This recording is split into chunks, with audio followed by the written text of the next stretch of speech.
حضور پاک صلی اللہ تعالیٰ علیہ وسلم صحابہ کے ساتھ بیٹھے تھے. ابو جہل آیا اور کہا محمد تم سے زیادہ بدصورت میں نے کسی کو نہیں دیکھا. معاذ اللہ رب العالمین. حضور پاک صلی اللہ علیہ وسلم نے کہا صدقتا، تو سچ کہہ رہا ہے. چلا گیا.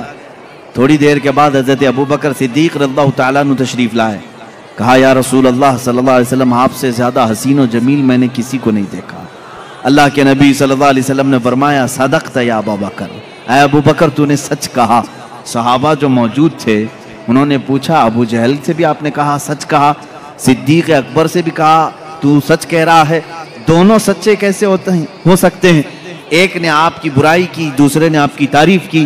اللہ کے حبیب صلی اللہ علیہ وسلم نے فرمایا اے میرے صحابہ در حقیقت میرا رخ انور آئینے کی مثل ہے، جو مجھے دیکھتا ہے وہ اپنی سیرت کو دیکھتا ہے.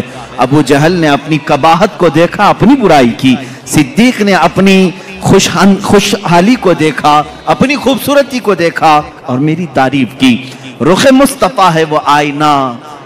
حضور پاک صلی اللہ تعالیٰ علیہ وسلم کے جمال جہاں آرا اس کو اگر میں تصور میں لاؤں تو آج بڑے ادب و احترام کے ساتھ میں آپ سے گزارش کروں گا کہ نوجوانوں دل سنبھال کر، ہوش و حواس کو سنبھال کر میرے مصطفیٰ صلی اللہ تعالیٰ علیہ وسلم کے قد و قامت حلیہ اور حسن و جمال کو مکمل اپنے دل میں نقش کرنے کے عزم کے ساتھ بیٹھو، اس امید کے ساتھ بار الہا آج کی محفل ختم ہو، میں تصور میں آنکھیں بند کروں اور تیرے حبیب کا مجھے دیدار ہو جائے.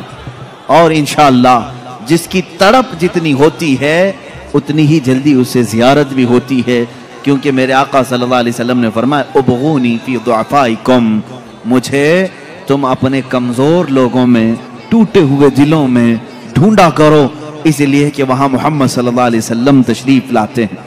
عزیزان گرامی، میرے آقا صلی اللہ تعالیٰ علیہ وسلم کی سیرت طیبہ کے باب میں آپ کا حلیہ مبارکہ بھی بیان کرنا آتا ہے.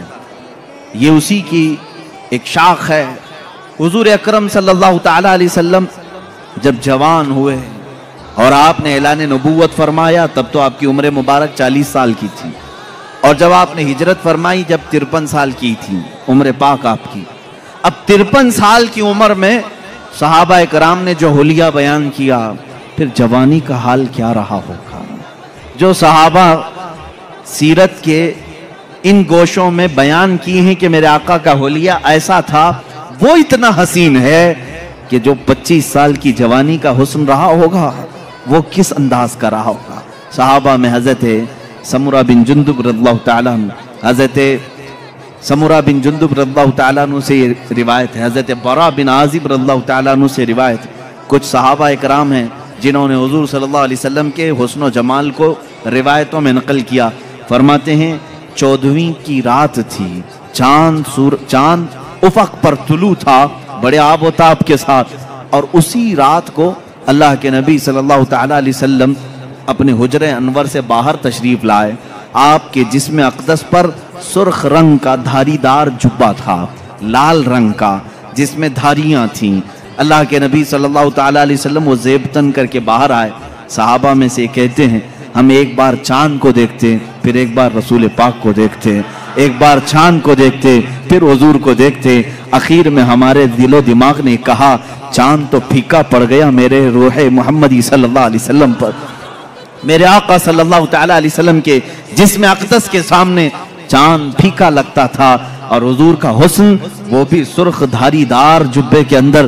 وہ کہتے ہیں ایسا لگتا تھا کہ پورے گلشن میں ایک گلاب کھلا ہوا ہے. اور اعلیٰ حضرت رضی اللہ تعالیٰ عنہ نے تو یوں فرمایا ہے کہ گلاب گلشن میں دیکھے ہیں لوگ، گلاب گلشن میں، لیکن مصطفیٰ کریم صلی اللہ تعالیٰ علیہ وسلم کا حسن تو ایسا تھا کہ ایک گلاب میں سارا گلشن کھلا ہوا تھا، سارا گلشن کھلا ہوا تھا. صحابہ اکرام رضوان اللہ تعالیٰ علیہ مجمعین نے، کئی صحابہ نے سورج سے تشبیہ دی. کہا میرے آقا صلی اللہ تعالیٰ علیہ وسلم سورج سے زیادہ خوبصورت دکھتے تھے. صحابہ سے کسی نے پوچھا، آپ نے کہا سورج سے زیادہ خوبصورت؟ سورج کو تو کوئی دیکھ ہی نہیں سکتا.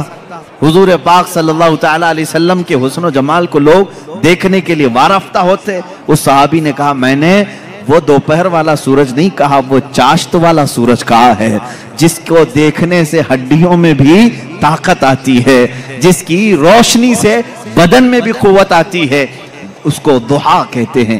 قرآن پاک میں بھی وَالضُّحَىٰ وَاللَّيْلِ اِذَا سَجَىٰ، قرآن میں جو آیتیں آئی ہیں، ضحیٰ کہتے ہیں ناشتے کے وقت جو سورج نکلا رہتا ہے 8 بجے سے لے کر 9 بجے کے بیچ، جس کی ہلکی ہلکی سی روشنی تمہارے جسم پر ابھی ابھی گرماہٹ پیدا کرتی ہے، اور اس وقت سورج کی ٹکیا پر تمہاری نگاہیں بھی ٹکتی ہیں، اس سورج کو کہتے ہیں ضحیٰ، چاشت کے وقت والا سورج جو پوری کرنیں دنیا میں پھیلا چکا ہوتا ہے۔ اور اللہ رب العزت نے خود رخ مصطفیٰ کو وہ صبح کے سورج سے تشبیہ دی ہے۔